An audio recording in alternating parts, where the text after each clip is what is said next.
अक्टूबर के शुरुआती दिन अच्छी बारिश ने धरती की सब गर्मी उतार दी है। दूर दूर तक हरियाली का साम्राज्य दिखाई देता है। अन्य सब रंग मानो हरियाली रानी के मंत्रिमंडल हैं। अच्छे मौसम ने हर तरफ गहमा गहमी बढ़ा दी है। सड़कों पर, बाग बगीचों में, छतों पर, आंगनों में टहलते हुए लोग मौसम का भरपूर आनंद ले रहे हैं। कई महीनों के निरंतर परिश्रम ने आरती को नौकरी में अच्छा जमजमाव दे दिया है। अच्छी छवि बन रही है उसकी। वह स्वयं भी अपने काम से, अपनी नौकरी से संतुष्ट है और अपनी इसी छवि को सदैव बनाए रखने के लिए संकल्पित है। बड़ी दीदी यानी संध्या दी से फोन पर विस्तार से बात करी उसने कि यदि सुभद्रा मौसी राम रसायन आती हैं तो वह दीदी के घर आ जाएगी छुट्टी को। राम रसायन नहीं जाएगी। सोचा था रामचरितमानस का पूरा पाठ एक बार केवल यह ढूंढने के लिए करेगी कि सुभद्रा मौसी जैसे लोगों से किस तरह निपटना है, लेकिन ऐसा हो नहीं सका। आरती की प्राथमिकता में नौकरी है। अपने व्याख्यानों पर परिश्रम किया है खूब। मानस तो उस परिवार का अभिन्न साथी है, गुरु है, पथ प्रदर्शक है, लेकिन एक भिन्न दृष्टि से उसे देखने के लिए पर्याप्त समय आरती निकाल नहीं पाई। अनचाही परिस्थितियां भी तो आती रहीं। पापा का तनाव, फिर विद्या भैया का जमाव, नमन का आत्मनिर्भरता के लिए प्रयास में बार बार बाहर जाना, राज जीजू का एक्सीडेंट और उनके परिवार के चरित्र की परतें खुलना, गुड़िया का राम रसायन आना और उसके साथ 1.5 महीने की हर छुट्टी का फुर्र हो जाना, बीच बीच में मम्मी के स्वास्थ्य में कुछ न कुछ गड़बड़, नीलम के पैर भारी और उसकी सेवाएं नाम मात्र की। इन सब के बीच पड़ते आकस्मिक काम, घरेलू काम और दूसरों की सुनते रहना भी आवश्यक। इस पर मम्मी की ओर से मचाई जा रही दामाद खोज की अफरा तफरी। पहला रिश्ता एक डॉक्टर का आया था। उसके घर के लोग जैसे शर्तों का बोरा साथ लेकर आए थे। बेटा डॉक्टर है तो मानो उसके आगे सारा संसार ही छोटा है। कहते थे हम अपनी बहू को जब चाहे तब नौकरी छुड़वा देंगे। इस बात पर आरती ने आपत्ति की। माता पिता ने उसका समर्थन किया। नौकरी क्या खेत की मूली है कि मनाया तो उखाड़ फेंकी। 25 साल का परिश्रम कूड़ा तो नहीं है ना। नौकरी भी कोई ऐसी वैसी जैसी तैसी नहीं। एक डॉक्टर का इतना बड़ा मान हुआ और व्याख्याता का कुछ नहीं। आरती का मौसम तो पापा के एक ही कथन ने बना दिया था। बोले थे बेटा बेटी का भेद आपके यहाँ होता होगा, हमारे यहाँ नहीं होता। हम नहीं चाहते कि हमारी बेटी के जीवन पर कोई इस तरह हावी हो। आप लोग कहीं और लड़की देख लीजिए। अस्वीकार, और वह भी लड़की की ओर से। दिल मिलाकर रह गए थे डॉक्टर के परिवार वाले। दूसरा रिश्ता एक प्रशासनिक अधिकारी का था। उन्हें बेटा बेचना था और राम रसायन को दामाद खरीदना नहीं था। बात वहीं निपट गई। 2 दामादों वाला घर है राम रसायन। वे भी मोल नहीं लिए गए। संपन्नता तो शुक्ला और मिश्रा परिवार में पहुंची ही, लेकिन कोई मोल भाव नहीं। दान की बछिया के दांत भी किसी ने नहीं गिने। मांग की सूची किसी ने नहीं पकड़ाई। जी भर दिया, आनंद से लिया। धन पर आत्मीयता भारी रही। आरती के लिए भी अपनत्व वाले लोग चाहिए। इतने सब झंझटों में सुभद्रा मौसी के बारे में सोचने की फुर्सत ही नहीं मिली और अक्टूबर आ ही गया। पता चला कि वे आ रही हैं। रिश्तेदारी में शादी है और दीदी के शहर में। ऐसा मौका वे क्यों छोड़ेंगी। जब उनके आने की तिथि पता चल गई तो आरती ने संध्या से संपर्क किया। संध्या ने कहा यह घर तुम्हारा ही है, जब चाहे आ जा सकती हो। संयोग से 4 दिन की छुट्टी एक साथ थी। उसने 2 दिन की और छुट्टी ले ली। दीदी को अपने गांव खड़गपुर भी जाना है। अभी दिन तय नहीं। यदि इसी बीच जाना हुआ तो वह भी साथ जाएगी। बहुत साल हुए उसने गांव नहीं देखा। बचपन में ही गई थी 2-3 बार, वह भी थोड़े थोड़े दिन के लिए। खड़गपुर तो उसने देखा ही नहीं। पूजा दी को भी तो अचानक सुजानपुर जाना पड़ा।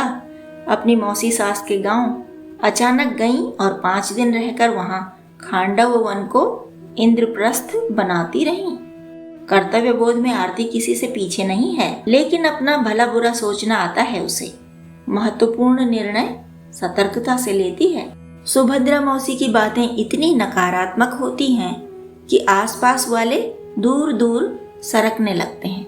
फिर वह सारी दुनिया को दोष देती है। इसी नकारात्मकता से बचने के लिए आरती संध्या दी के घर जा रही है। मम्मी ने भी यही उचित समझा। उनकी सगी बहन है, वे निभा लेंगी, झेल लेंगी, समझा लेंगी, बाकी सबको बचा कर रख सकेंगी, उनका यह विश्वास है। मम्मी की क्षमताओं पर आरती को भी विश्वास है, लेकिन रह रहकर उनके स्वास्थ्य की चिंता भी सताती रहती है। दीदी के घर पहुंचकर अपनी चिंता बताई तो संध्या ने कहा, सुनो आरती, मैं मौसी को ही फोन करूंगी। उस बीच जब वे राम रसायन में होंगी, मैं उनसे कहूंगी कि जितने दिन भी वे वहां हैं, मम्मी के स्वास्थ्य का ध्यान रखें। इससे उनकी चेतना बढ़ेगी, सोच पाएंगी मम्मी के बारे में भी, अपनी ही अपनी नहीं हाँकती जाएंगी। आरती ने भी समर्थन किया और दोनों बहनों ने माँ के बचाव के लिए बातों का सुरक्षा कवच तैयार कर लिया। मौसी को वे नहीं बदल सकती, लेकिन अपनी माँ को बचाना तो उनका कर्तव्य है ही। जिस शादी के लिए सुभद्रा मौसी आई थी वह हो गई थी। अपनी बड़ी बहन से बता दिया था कि महीना 2 महीना उनके पास रहेंगी। बड़ी बहन ने कैसा अनुभव किया इससे कोई मतलब नहीं, शब्दों की धार बहा देती हैं। दीदी, माँ बाबूजी तो रहे नहीं, मेरे लिए तो अब तुम ही माँ हो और तुम ही बाबूजी। अब एक बार जिसे माँ बाबूजी कह दिया, फिर उसके कंधों पर चढ़ो, सिर पर नाचो, गोद में हगो मूतो, सब छूट है। तुम तो बच्चा बन लिए, पर वह क्या करे जिसका दिल दिमाग तुम्हारे क्विंटल भर बोझ तले पिस रहा है। संध्या ने ही माँ को फोन पर अच्छी तरह समझा दिया कि मौसी जब भी अपनी नकारात्मकता की दुकान खोलें, तुम उन्हें रोकना टोकना नहीं, वरना वे राम रसायन में भी रोना धोना मचाने लगेंगी। तमाशा न बने, इसके लिए उपाय सुनो। तुम बस चुपके से हमें मिस कॉल मार देना, मुझे या आरती को। हफ्ता भर आरती यहीं है, चली भी जाएगी तो भी उपाय यही रहेगा। हम दोनों बहनें तैयार हैं, तुम किसी को भी तनिक सी मिस कॉल दे देना बस। हम उस मिस कॉल का चर्चा भी नहीं करेंगे, हम केवल मौसी को फोन करेंगे, उनके हालचाल पूछेंगे और तुम्हारे स्वास्थ्य की चिंता जताएंगे। उन्हें देखभाल करने को कहेंगे। चोर को चौकीदारी सौंप दो तो बेचारा चोरी करेगा कैसे। हर बात सोच समझकर बोलने लगेंगी। फिर तुम्हारा भी जब दिल घबराए ना तो उनसे बढ़ा चढ़ा कर ही कहना। झूठ तुम नहीं बोल सकती, हमें पता है, लेकिन अपनी बात, अपने अनुभव व्यक्त तो कर सकती हो ना। सही समय पर सही ढंग से अपनी बात कहने की कला तो जीवन भर सीखनी चाहिए ना माँ। कितनी बार आपने हमें सिखाया है, या हम बस आपको याद दिला सकती हैं, सिखा नहीं सकती। सुमित्रा जी ने भरोसा दिलाया कि वे वैसा ही करेंगी जैसा संध्या और आरती का विचार है। सुभद्रा ने शादी से लौटने के बाद कुछ देर तो दुल्हन की बात की, शादी में आए रिश्तेदारों की बात की, और फिर आ गई अपनी मुख्य रुचि पर। देखो न दीदी, कैसी साड़ी दी गई है हमें। इतने बड़े बड़े बच्चों की माँ, जिसके एक बेटे की शादी भी हो चुकी, ऐसी साड़ी पहनेगी, ऐसी चटक मटक। सुमित्रा जी ने कहा, तुम सज धज कर रहती हो ना हमेशा ही, इसीलिए तुमको यह साड़ी दी होगी। उन्होंने तो तुम्हारी रुचि को ध्यान में रखकर ही दी है। सुमित्रा जी की इतनी सी बात को खींच खींच कर सुभद्रा महाशया ने घंटा भर की शिकायत वार्ता बना दिया कि तुम भी दीदी हमेशा दूसरों की तरफ हो जाती हो, वैसे ही जैसे माँ बाबूजी मुझसे दुश्मनी रखते थे। सुभद्रा इधर उधर टहलती, कमरे कमरे में भटकती और अपनी शिकायतों की झड़ी लगाए रखती।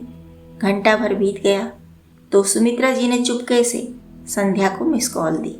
संध्या ने आरती को कहा, आ गया मम्मी का मिस कॉल। फिर संध्या ने मौसी का फोन मिलाया, हालचाल पूछा और राम रसायन में उनके होने पर खुशी व्यक्त की। आखिर उनकी माँ की सगी छोटी बहन है, संध्या पूजा आरती से कम सगी तो नहीं। माँ का स्वास्थ्य ठीक नहीं रहता, इसलिए चिंता थी। मौसी है माँ के पास तो निश्चिंत हैं। आखिर में संध्या ने कहा, आजकल हार्ट अटैक कितने बढ़ गए हैं ना मौसी, खुश रहा करिए आप भी, मम्मी को भी खुश रखिएगा जब तक आप राम रसायन में हैं। मम्मी के पास बहुत काम होता है, शरीर से ज्यादा दिमाग का। हमारा पूरा साम्राज्य उन्हीं के दम पर है और हम आपके रहते आप पर ही निर्भर हैं मौसी। मौसी की उधर सिट्टी पिट्टी गुम हो रही थी और इधर आरती भी अगली मिस कॉल की प्रतीक्षा करने लगी थी। कहानी पसंद आई हो तो लाइक करें, सब्सक्राइब करें और दोस्तों के साथ शेयर करें, और हाँ, कमेंट करना और नोटिफिकेशन बेल दबाना ना भूलें।